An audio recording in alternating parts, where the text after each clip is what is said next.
Ready? All right, we'll go ahead and begin with the Pledge of Allegiance.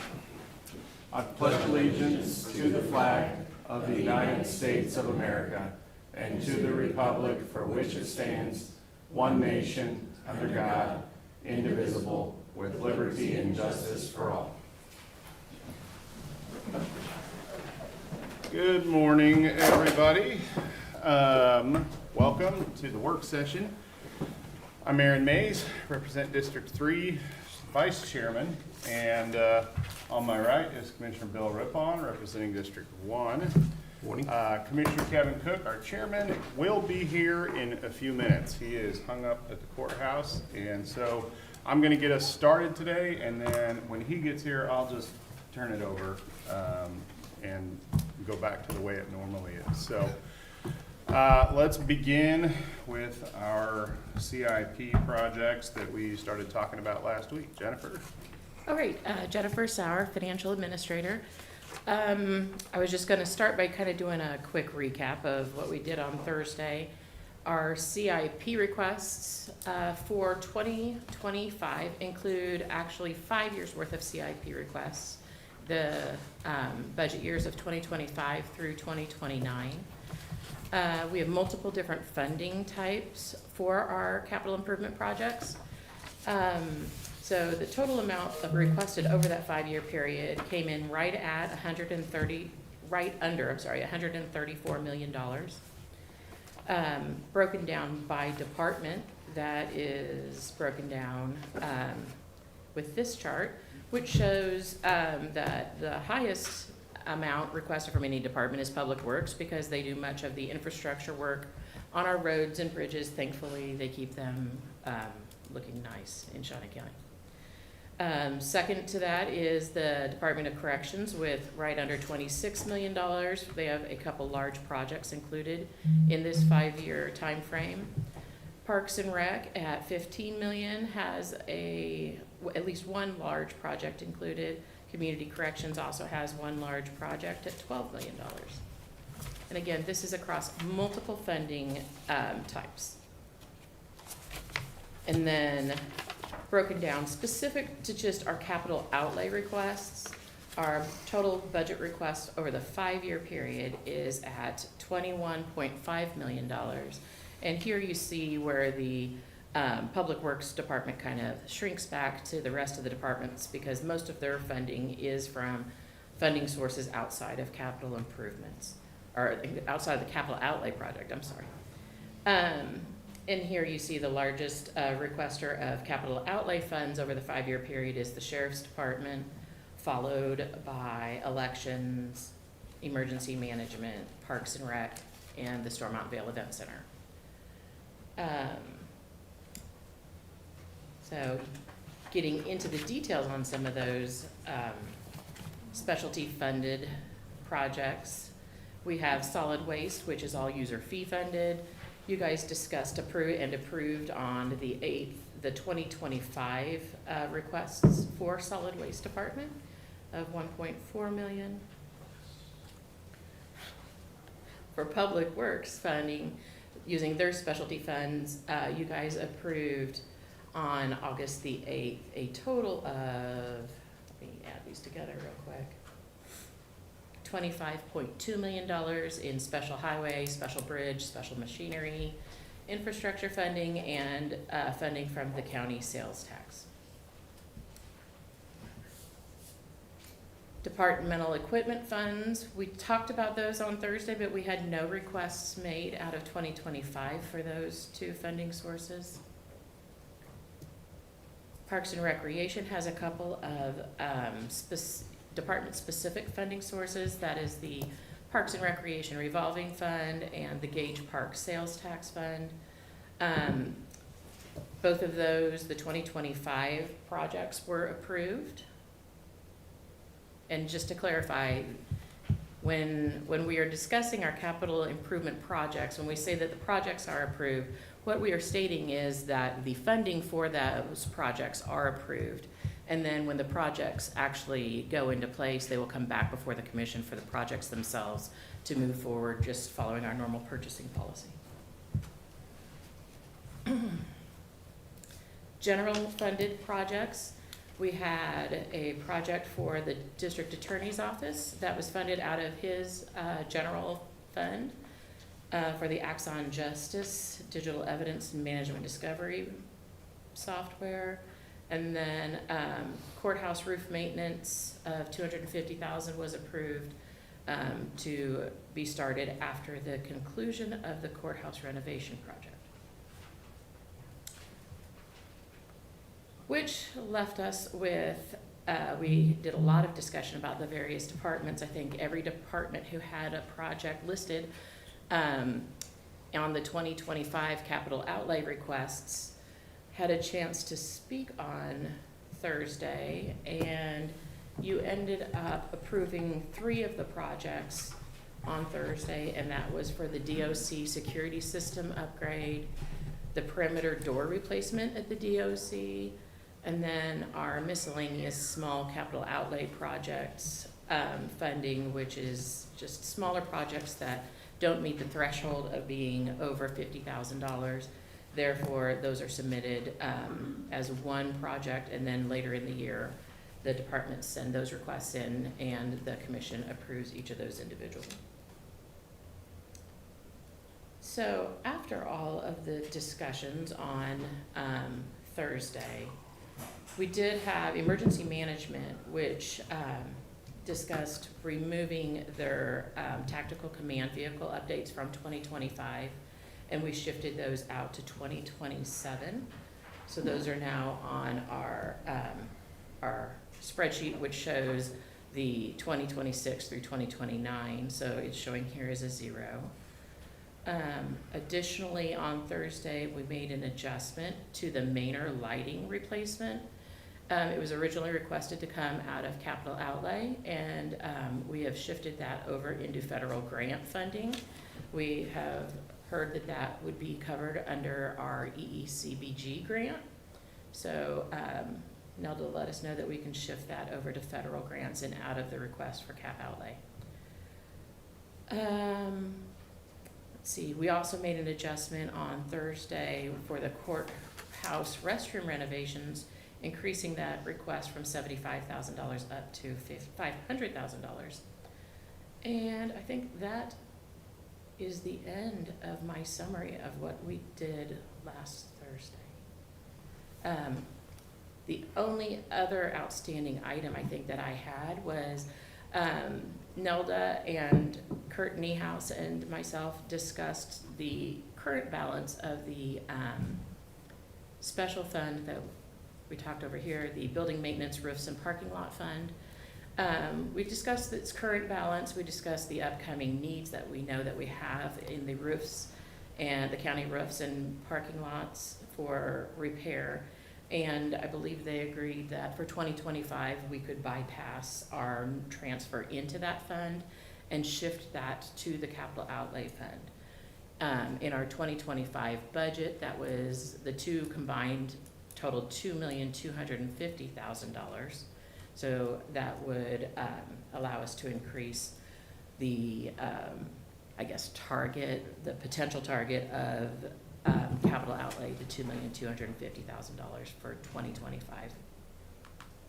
And that would be including, And that, yeah, that would mean not doing a transfer into the fund for the roofs and parking lots, but still being able to fund the project that was approved, this $250,000, out of the balance that already exists today. okay.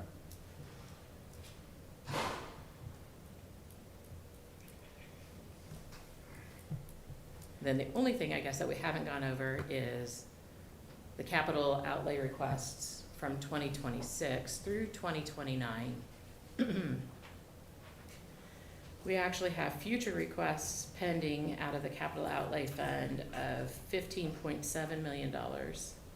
And then we have requests out of potential new debt that we currently have not agreed, nor have you voted to go out for new debt. But projects that would probably require new debt because of their size total $41.7 million.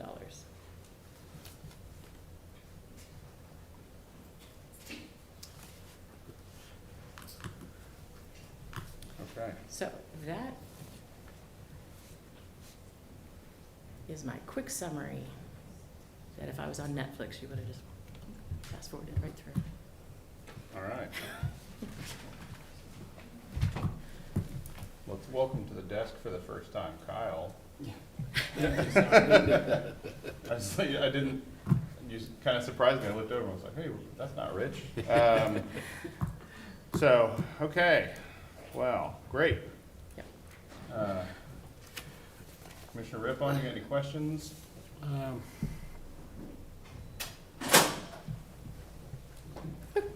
right. I did have one department who asked if they could come up and talk about some of their projects, because I think they were talking about potentially Okay. either shifting them out or reducing them.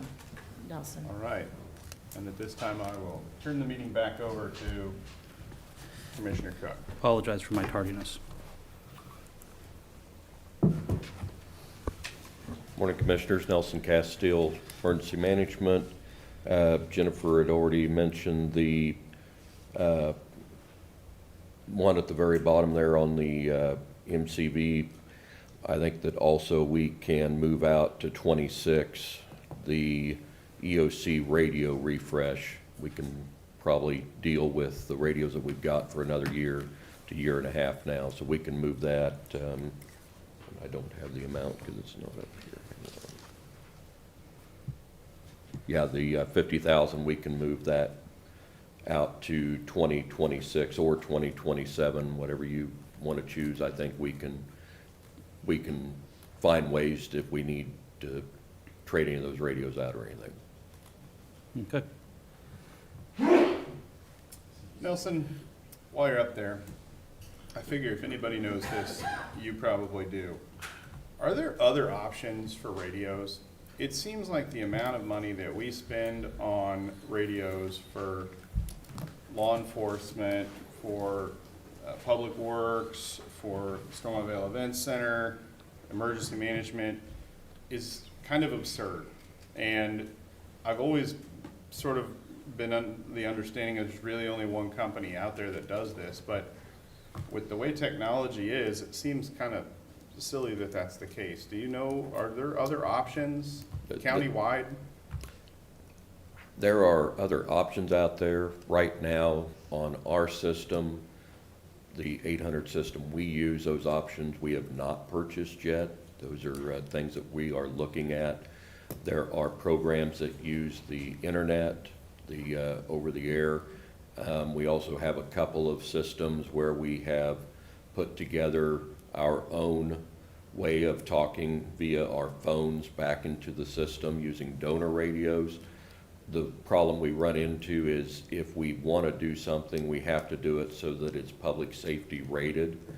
We also have to keep in mind when we're working with the state of Kansas about not doing certain things on the radio system or between the radio systems.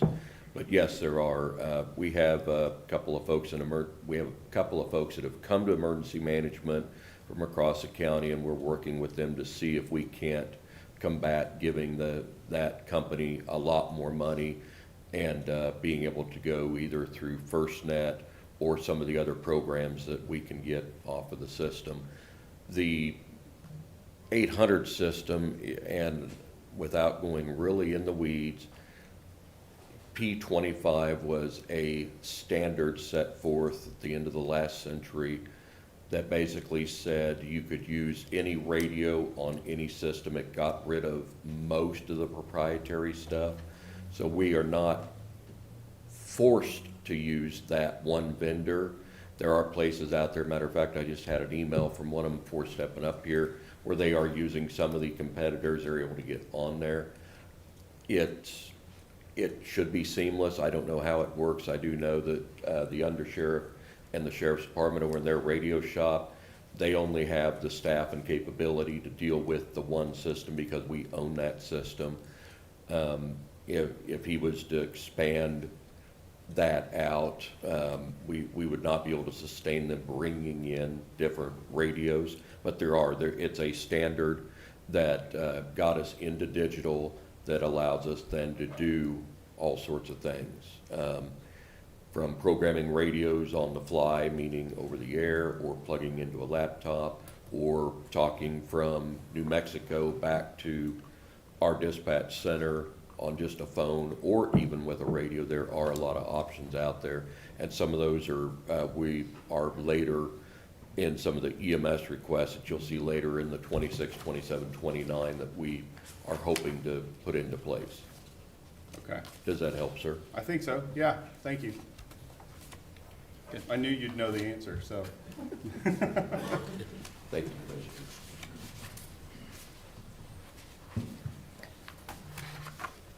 So with that, I guess I can move this $50,000 for the EOC just to deferred, to move it to a future year and off of the cap outlay for 2025. Jennifer, on the SVEC, the sport court package and the basketball floor package, Mhm. do we have any money that's left over from the ARPA funds? Currently, all of our ARPA, the SLFRF funds are allocated to projects. So we currently don't have any excess money in that area. There are a couple of projects that have been allocated out of the ARPA interest money, but haven't been approved by the commission yet. But that would be the only area that there would be any savings right now. What programs have been designated but not funded yet? Those would be some capital outlay improvements that were discussed last year. They were originally ARPA funded and then got switched out to ARPA interest funding with the purchase of the Harley building. Okay. I know that we were looking at the radios, talking about radios for the sheriff's office, and maybe looking at delaying that just until we transition the move to Harley Yes. Davidson at some point. Yeah. So how much funds do we have set aside for the radios? I'm not certain on the radio specifically. Would you have that from last year? I know the two projects together total about $1.2 million. One of them was at $911,000, I think, and one was just a little over $200,000. The renovations to the Stormont Vale Event Center were primarily done through the half-cent sales tax and then a little bit from the ARPA as under loss. Would these two projects qualify if there were remaining funds? Yeah, I believe these would qualify. We wouldn't have any problems getting them to qualify, but under ARPA itself, we don't have any funds left. We only have funds left under the ARPA interest section, and that there are no restrictions on it. That might be a consideration for the commission on Thursday, is looking at having those, what programs we have under the interest left, and then maybe looking at designating the payment of these two projects under that as opposed to under capital outlay. But would it, I know this is kind of a long shot, but I mean, would it be eligible for the half-cent sales tax? Since, I mean, Stormont Vale Event Center renovations were funded by that, I mean. That project, so for the half-cent sales tax, we had budgets set up for both the event center renovation as well as for bridges. And so all of the money that was set aside for the portion for the event center has already been spent. Okay. But, so it would be coming out of the road section of Kurtz, and I'm not sure that we would be allowed to. Like I said, it was a long shot. Yeah. So, I could hear his heart rate increasing.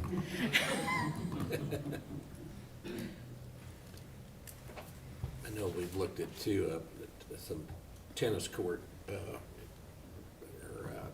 adding 3 more courts, tennis courts at Falkirk.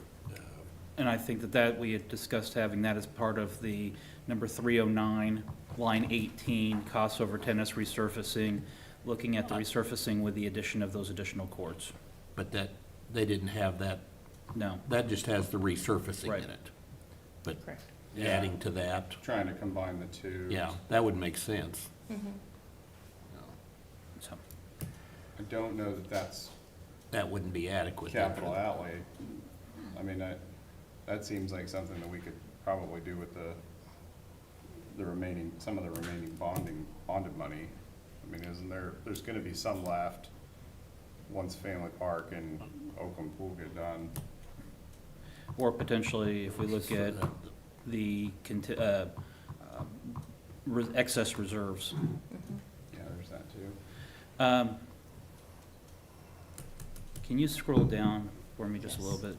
Yeah, and sorry, as you were walking in the door, I just got done saying that the total at the bottom is, we have tentatively set that at $2,250,000, which would include the money that was budgeted in 2025 to be transferred into the roof and parking lot job ledger. So the 2.250 would mean that that transfer would not go into the roof and parking lot fund, as its balance is sufficient to last for throughout 2025.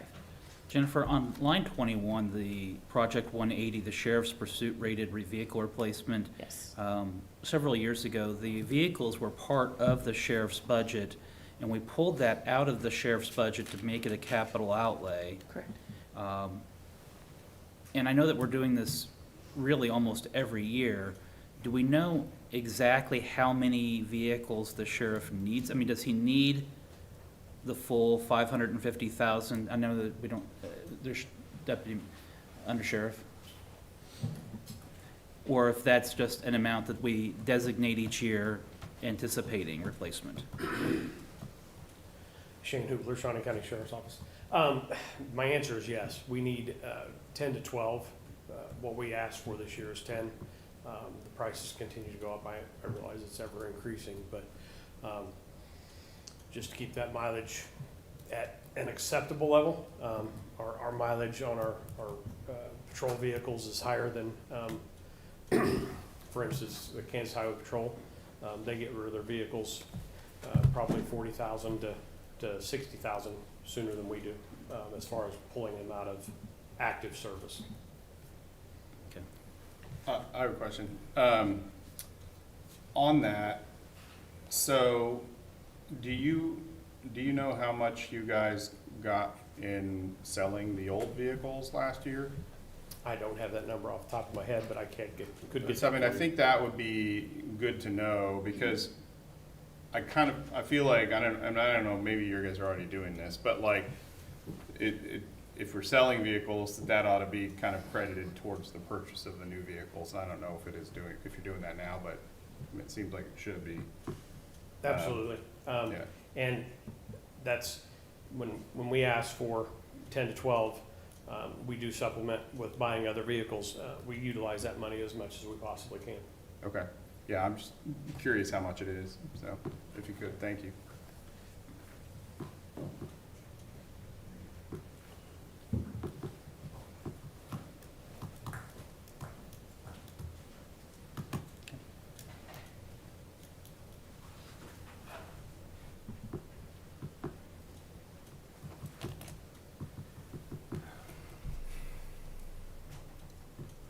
On the Bettis turf replacement, Tim, I know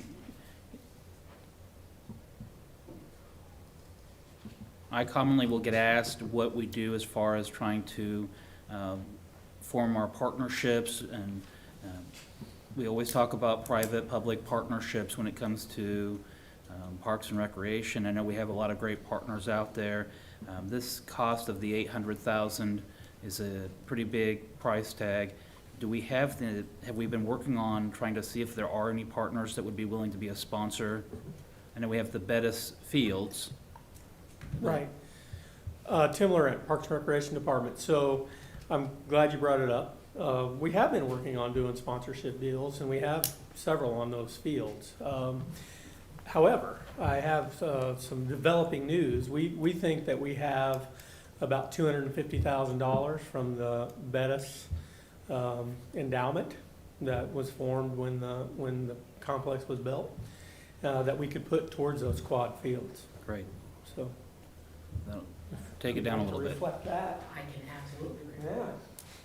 You said 250,000? 250. Awesome. Nice. And then there are 4 fields, and so is my quick math that each field is 200,000? Correct. So that will Roughly. that'll pay for 1 field. The amount that we put on here would pay for all 4 fields, yeah. Well, no, but the 200,000. 200 would pay for 1 field, yes. Right. Yeah. And then do all 4 fields need to be done at the same time, or is it can be phased in over multiple years? Well, honestly, we would prefer they all get done. I think if we do one, that the others are gonna look incredibly bad by comparison. And when I stood up here last week, I think I said those fields were 13 years old. I knew that wasn't right. When I got back, I looked, and they're 16 years old, the turf on those. They're all the on those same diamonds. age. They're all the same age, yeah. Okay. My understanding also is that the 800, the ballpark figure that we were given was assuming that they were all done at the same time. It Because was. when we did Jerry Robertson Field, I think it was that one last Yeah. year, it was 250. Yeah. We did it by ourselves, and that was basically the second price we got. Right, that was when we went out Like for an we had- RFP. It had come in originally at like 275, and Yeah. then we got it down a little bit more, so, Right. you know, I can say, you know, as a guy that coaches baseball, that, seeing what's out there in other communities, ours are in pretty bad shape, compared Yeah. to what Kansas City has right now. I just look at the cost and then getting hit with a $500,000 facility up, I mean, increase of $425,000 on last Thursday. That took a lot of the wind out of the sails when it comes to capital outlay, It did. so. All right, thank you very much for that You're update, though. welcome. Actually, Tim, while you're up there, could I ask you some questions about the Gage Park playland? I know that comes out of the Gage Park Improvement Authority. Correct. This is basically next year's Gage Park Improvement Authority project, right? So the money from this year is still, what is that? Is it going towards anything, or are we just building up a little bit of a cushion there, or what? The money that is in there now is what we're anticipating spending on that project, and the projects that we listed. So we've been building up to do these projects. So we've been, the authority's been in existence now for a little over a year, and been collecting funds, and we're just now hitting that about $2.5 million mark. So, yeah, I mean, we would like to use those funds. We have several projects, many of them are listed on here, some of them aren't, that we'd like to get started on. And on the Gage Park Improvement Authority, I'm still trying to kind of wrap my head around how this whole process is gonna work. Sure. Because it's a quasi Shawnee County Parks and Rec versus its independence over there. And so, the just sort of day-to-day operations of Gage Park, are those still coming out of our general fund, or? They are. I mean, because I was always under the impression that some of that money was gonna go towards, you know, mowing the lawns and that type of thing, just paying for the electricity to keep the lights on in the park and stuff like that. So, I mean, is there any money at all? I know there's that separate allocation that goes towards the authority itself. Is any of that being used for the upkeep of the park? Some of that money that is, let's start with that, with the discretionary funds that the authority has. There have been projects discussed that would benefit the park, and money, like for instance, we've talked about trying to sort of clean up and revamp the intersection there in front of the zoo on Zoo Parkway. And they seem to be minimal, they seem to be okay with us using those funds for that kind of job. We talked about lighting and different things. So I think some of that money will be used to benefit the park. To your first question about can it be used for operations, the short answer is technically yes, that it can. It's written in there that it can be used for operations. I anticipate that there's going to come a time where we'll use quite a bit of that money for operations, because we're going to get to a point where I think we're a long ways away from that, but where we've done about as much as we want to do in improvements, and we're just doing upkeep and maintenance. But as it stands right now, we've really made no significant improvements yet to Gage Park with those funds. And this is just my personal opinion, is that I feel like that's the promise we made to the folks when we campaigned for this tax, and that they want to see improvements. And so I would hate to get bogged down with doing day-to-day maintenance and then not see anything other than what they're seeing right now in Gage Park, if that makes sense. Well, and I understand, I think you're right. I think the general public does want to see improvements. I think Playland is a big step because it is not in great condition currently.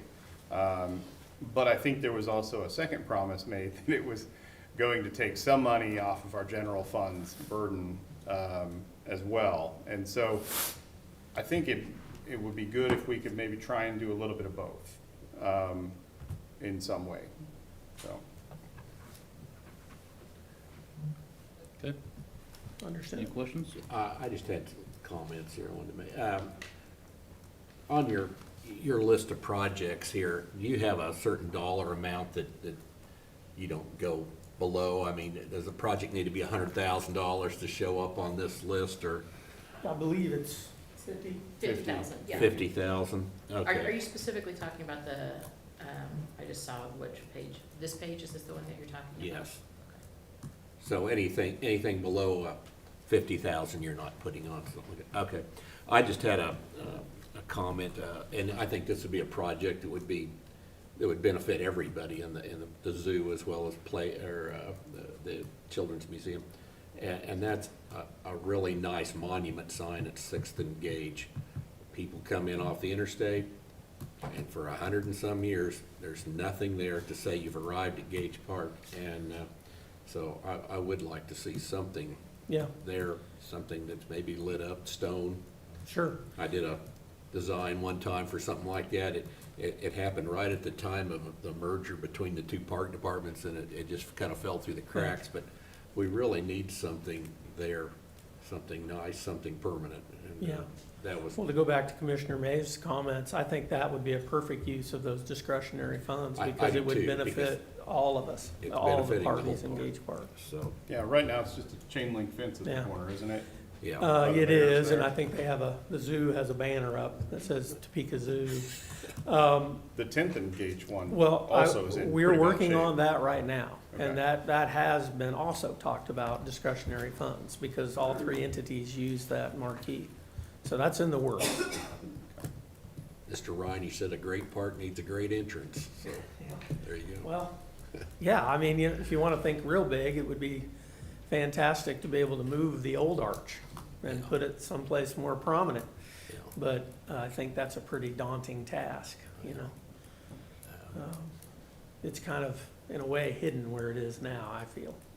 It is, it's not a great location, Yeah. and I'd have to get Kurt, Public Works involved with that, that's concrete. I'm not doing it. anyway.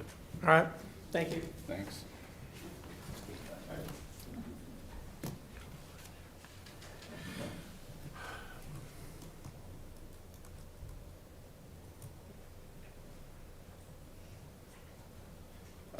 Jennifer, sorry if I'm. Go ahead. The Stormont Vale Event Center, when we look at the basketball court Yep. and all of that, I know typically we get $50,000 of transient guest tax money. Will we be able to allocate that, you think, towards that? We can't allocate that money. That would be something that the event center would need to allocate, because we just, we allocate our portion to the event center. So there is an allocation at the end of the year that is based off of a formula as it comes, as the transient guest tax comes into us, then we then turn around and give it to the applicants who are considered each year. And so we would give it to them, and then they could then turn around and use it on this project. Okay. Could you refresh my memory on that court? There was two different levels for the court. Is this This is the lower one. Yes. this is the lower, least Yeah. expensive one? Yes. Okay. The sport court itself is the lower level, and then the $120,000 was for 2 additional pieces at 60,000 each, but I don't know what those are. Yeah, thank you. Good morning, Commissioners. Kellen Seitz, Stormont Vail Event Center. The sport court itself is the solid color surface, which is the more economical option of the sport court options. The $120,000 request, $60,000 of that is for the repair and refinishing of our current basketball floor. And then the additional $60,000 is going to be for the 2 new basketball goal units that accompany that current floor that we have. With this, with these sports courts, and you're gonna have different sports, say, you have volleyball one month and next month it may be basketball. How do they do the lines? Are they just a tape type? Yeah, so what we had envisioned was the request being made is for just over 52,000 square feet of sport court surface. And the ability for us to have permanent lines painted on that surface really limits the use possibility for the space. They do make a 3M component tape that is used for taping game lines on this surface, which is recommended by the manufacturer, and that is what we would use to tape out playing line surfaces for both basketball, volleyball, pickleball, or any other court sport activity that we would produce on the space.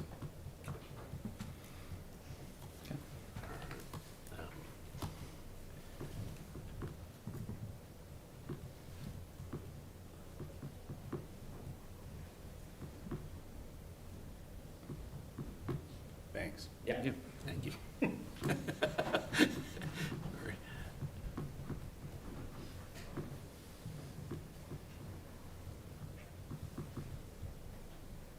Any other areas the commission wants to talk about today?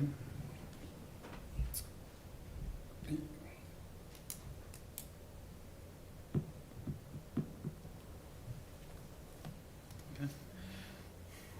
Well, we come back on Thursday for additional discussion. If we could, Jennifer, between now and then, can you give us a breakdown of what we have in reserves, what excess reserves we have, also what ARPA interest-only funds have been designated but not yet expended? Yes. And then the sheriff is getting us information about trade-ins and what they have on their trade-ins. And so that, wait, again, we just looking at that. Right Oh, now. You Okay, already got yeah. it, it sounds like, okay. All right. Shane Hubler, Sheriff's Office. Last year in 2023, approximately $50,000 out of the sale of 12 vehicles. That went back to general fund. So far in 2024, we've sold 7 vehicles for approximately $41,000 that has gone into our equipment and technology fund. Okay. Okay, thank you. And I have a question on your, as part of your new vehicle purchase, does that include all the computers that go in and radios, or is that all a totally separate fund? Yes. Okay, thank you. It includes the pre-wire, which reduces some of our upfit time. We still have equipment we have to buy, light bars, cages, push bumpers, et cetera. And then the other equipment, radars, MBTs, is all completely separate. Okay.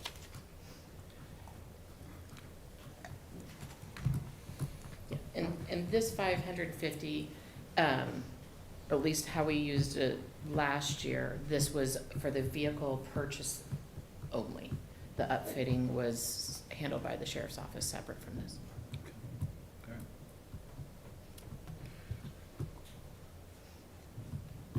All right, well, we do come back on Thursday for additional discussion. We know what- I know. okay.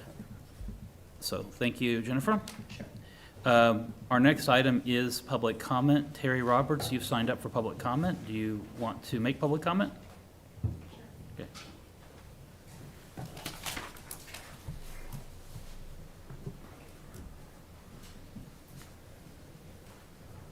Good morning. My name is Terry Roberts. I'm a member of the Shawnee County Parks and Rec Advisory Committee, and I just wanted you to know that we are responsible for reviewing that budget, the budget proposals for the CIP as well as the operations, and that we did do that, okay? And look at the years in which they were going to put in that. We also are apprised pretty regularly about what's going on with the Park Authority and the money that's being accumulated and what they're looking at in the future for the design of the park. Okay, appreciate it. Thank you, Terry. Any other persons wanting to make public comment this morning? Okay. Under administrative communications, are there any department heads or wanting to make comment this morning? Commissioner? I have nothing. Commissioner? Well, I'm just impressed by the turnout today. I don't think we've had this many people at a work session in a while, so that's nice. But it's back to school, so watch out in those school traffic zones. Indeed. And then we are back on Thursday for more budget discussions. So we are adjourned until Thursday.